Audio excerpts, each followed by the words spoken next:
So in the last two meetings, I read from two different texts, both of which were scriptures of the Trika wisdom school, but which had a kind of a dialectical relationship of thesis and antithesis, to use those terms, which are not Hegel's terms, but they will do, in the sense that the Tantra Loka of Abhinava, what we were reading from the Anupaya level of the teaching, is that there is no means to realization of God. But the realization can't happen simply because it's always already there. But there is no one separate from it to realize it. But then in the next night, we read from the Netra Tantra, in its that famous chapter 8, where we learn the new Ashtanga, the eightfold path, the 8 limbs, and it starts with making the supreme effort of complete disinvestment from the world and complete focus on the contemplation of God. So, in a sense, these are opposite approaches, aren't they? One is make no effort because effort is impossible, and the other is you must make the supreme effort because nothing else will be sufficient. So what would be the synthesis of that? Perhaps we could start by saying the supreme effort is the equivalent of making no effort.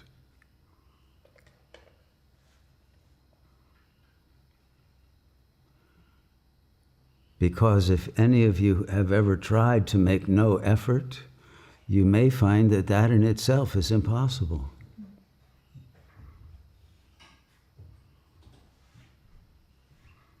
It's impossible unless the effort is directed by that which is real. So I want to continue the dialectic by reading a couple of other texts. But I also want to keep in mind other traditions, because all of the great traditions have the same dialectical bipolarity, in a sense. So if we take, for example, we have a... Thank you. If we take the Jewish Kabbalistic tradition, the main word for the Godhead is Ein Sof. Ein Sof means without end, right? Endless. But what is it that is endless?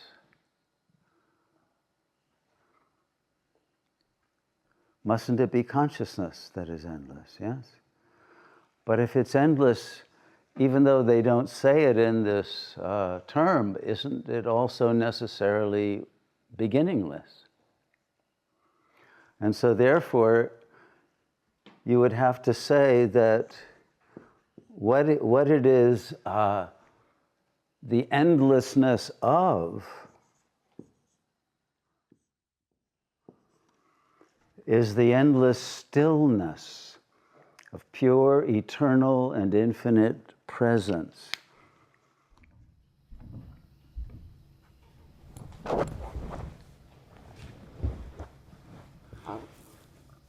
So that is simply reality.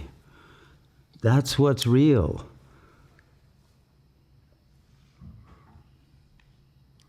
That is always present, whether one is aware of it or not. because that is what is aware within you. And your ego is simply and the body that the ego identifies with is simply a vehicle through which that endless, beginningless stillness perceives its own creative intelligence as a becoming.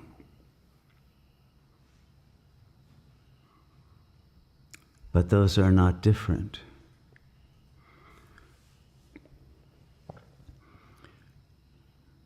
Without the stillness, there could be no perception of the movement. But without the movement, there could be no perception of the stillness.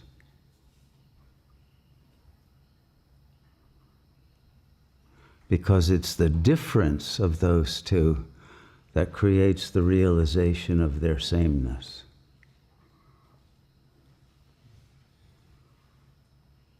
Because one cannot be without the other. Nirvana cannot be without samsara, nor samsara without nirvana. And yet, they are not two. They have never been separate. The world and God have never been separate.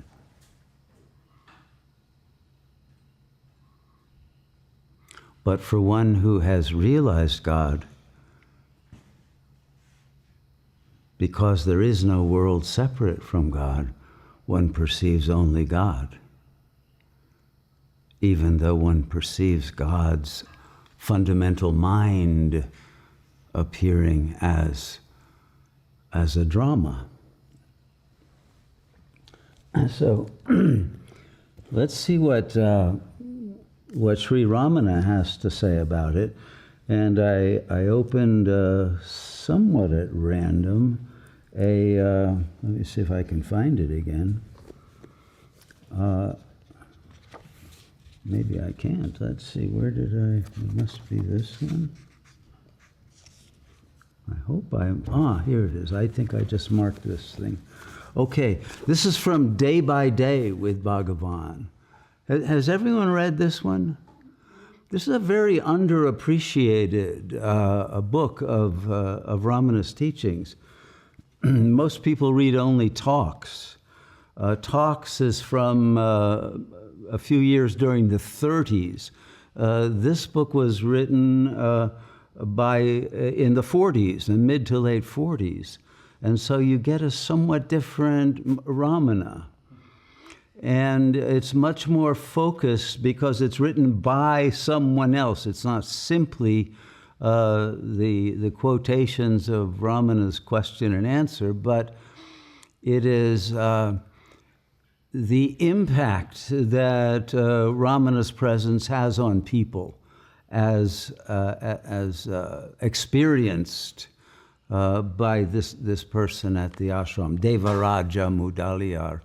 And so we get more of a sense of what Ramana was like as a person, and that personal capacity to abide in freedom even in the midst of conditions, but always to be surprising in the capacity to integrate love and law, dharma and swatantriya, we could say. So here is a passage I'll read. It's on page 167 if anyone cares. Balaram, a visitor, was reading a collection of Upanishads and came across a passage dealing with sahaja samadhi, or sahaja sthiti, two words for the same state. And he asked me, the me being Mudaliar, not Ramana, did you not say that this Mr. Shastri once told you that he didn't believe in the Sahaja state, and that the Sahaja state is not actually mentioned in the earlier books, the Vedas and the Upanishads, but is a later innovation. I find it mentioned here in the Varaha Upanishad, and Mudalyar says, yes, he thought so. He argued with me. He said, how can one be in two planes at the same time? Either he sees the absolute and nothing else, or he sees the world and then does not see the absolute. Okay? That's the black and white thinking of the ego, which can only see the world in its becoming and cannot see the absolute. And he said that the Sahaja Sthiti is not mentioned in the earlier books, but only found in the later works. Balaram said, where are these two planes for the jnani? He's only in one plane, and so there's no point in the argument that one can't be in two planes at the same time. I said, Mudalyar, how can we say the jnani is not in two planes? He moves about with us like he's us in the world. He sees the various objects we see. It is not as if he doesn't see them. For instance, Ramana walks along. He sees the path he is treading. Suppose there's a chair in front of him on the path, he knows how to avoid it and go around it, right? He perceives just the same way we do of this world of becoming. So have we not to admit that he sees the world and the objects there, while, of course, he also sees the self? And at this point, Bhagavan, who was eavesdropping on this conversation, intervenes. And he said, you say the jnani sees the path and treads it and comes across obstacles and avoids them, etc. But in whose eyesight is all of this? In the jnani's or yours? It's the ajnani's interpretation of the jnani's experience. It's not how Ramana perceives reality. And Ramana continues, the jnani sees only the self and all in the self. Okay?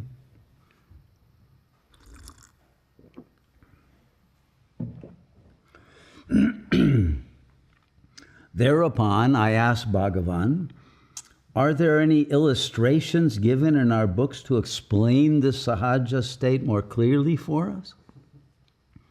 Bhagavan says, why not? Of course. For instance, you see a reflection in the mirror, and you see the mirror.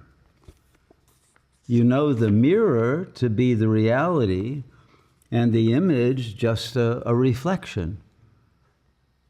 The reflection is temporary, but the mirror remains when it leaves. Is it necessary that to see the mirror, we should cease to see the reflection in it? Or let's take the screen illustration. And I would update this and say, there's a computer screen. Let's call God a cosmic computer. And the cosmos is appearing on the screen. And each person is perceiving the world of their own individual experience, but it's still the entirety of consciousness. So, on that screen, first a figure appears. The figure is your own body. Before that figure on the same screen, other pictures appear before you, in other words, in front of you, and the first figure watches the other pictures. If you are the screen, however, and know yourself to be the screen, is it necessary, is it not to see the first figure and the subsequent pictures? when you don't know the screen, you think the figure is you and the pictures are real. But when you know the screen is real and is the only reality, on which the substratum, the images, the patterns, the shadows on the mirror, or on the screen, which is the equivalent of the mirror, have been projected, you know that these are mere projections from a consciousness that doesn't show up on the screen. And knowing yourself to be the screen is the basis for all knowledge, for the enlightened consciousness. So that's the question, you see. You are the screen. That's the unmoving consciousness that is never perceived. The screen perceives the images. And there is a capacity to know those images. So if the screen is the self, and the image, an image that appears is the ego, there is the intelligence that is unfolding on the screen that we could say is the soul, in which at some point the figure on the screen that you are realizes that you are also the screen, and the intelligence in which this combo of the unmoving background presence and the foreground of activity are unified. Is that clear? Okay. I want to read now from another book of teachings from the this is probably the foundational Tantra scripture of the what became known as the Dzogchen tradition in Tibetan Buddhism. But they themselves refer to their approach as Ati Yoga. So, I'll read, this is the book is called The Supreme Source. It's a translation. Page 174. Listen, great being. The nature of the variety of phenomena is non-dual. Okay? The multiplicity of the phenomena is actually one whole, not separate parts. Yet each phenomenon is beyond the limits of the mind. The authentic condition as it is does not ever become a concept, yet it manifests totally in form and is always good. And all being already perfect, now overcome the sickness of making effort and remain naturally in your self-perfection, which is the screen. Just simply realize you're not just the character on the screen, you are the screen and the intelligence that unites them. So, the true teaching of the absolute meaning cannot be comprehended or shown through concepts. It cannot be defined, it cannot become an object of fixation, it cannot be thought. Right? We're addicted to thought, and that's what makes this difficult. There has to be a letting go of the desire to grasp, because it's not graspable, because it's not in it. It is actually yourself. So, it concerns a nature that transcends thought.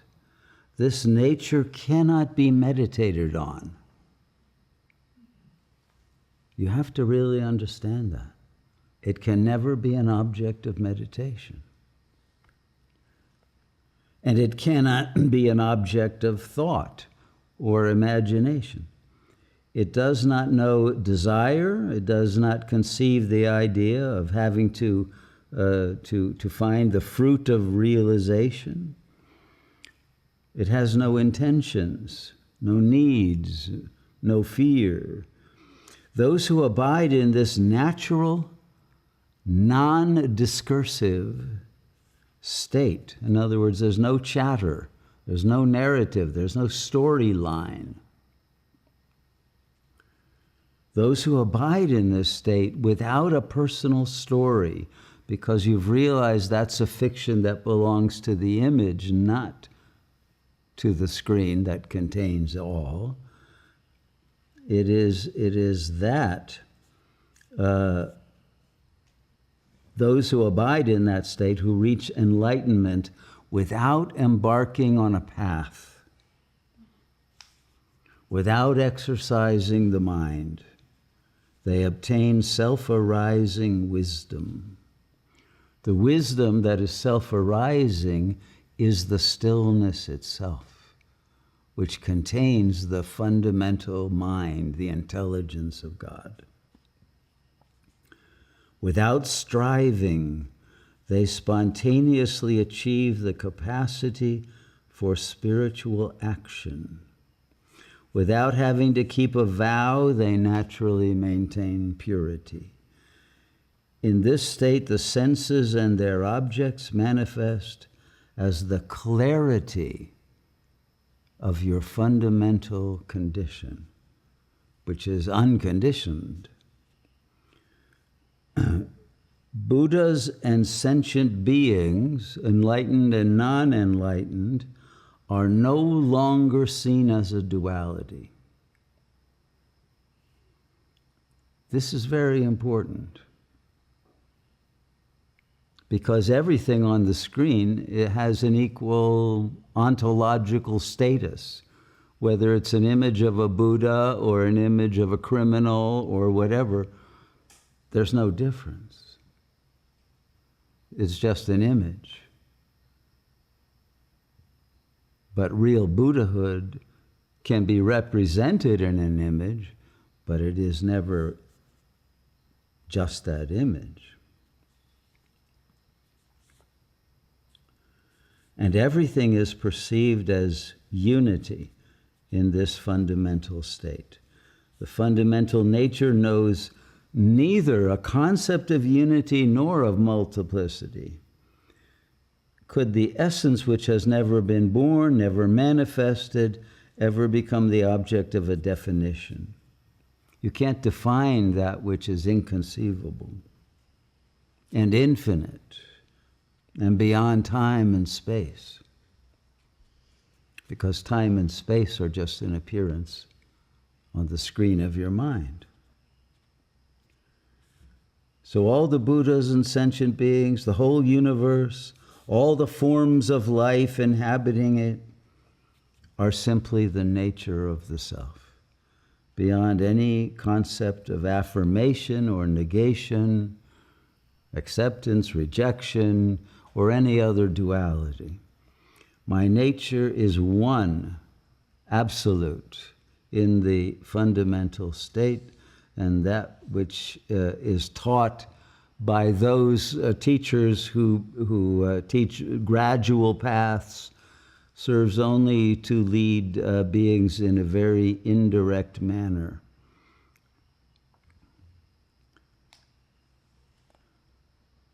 My essence is like the sky.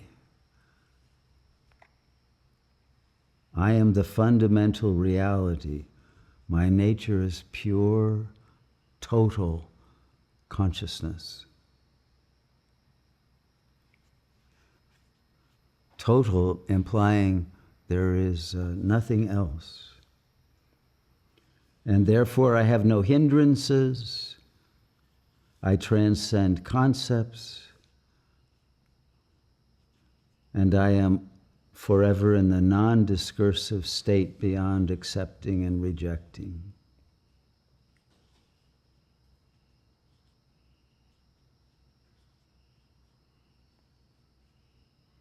Being unborn and beyond the duality of subject and object, the self transcends the limit of a material entity or even an eternal substance. Being uninterrupted, self-arising wisdom, it transcends the limit of nothingness and nihilism, which also cannot fully contain the real.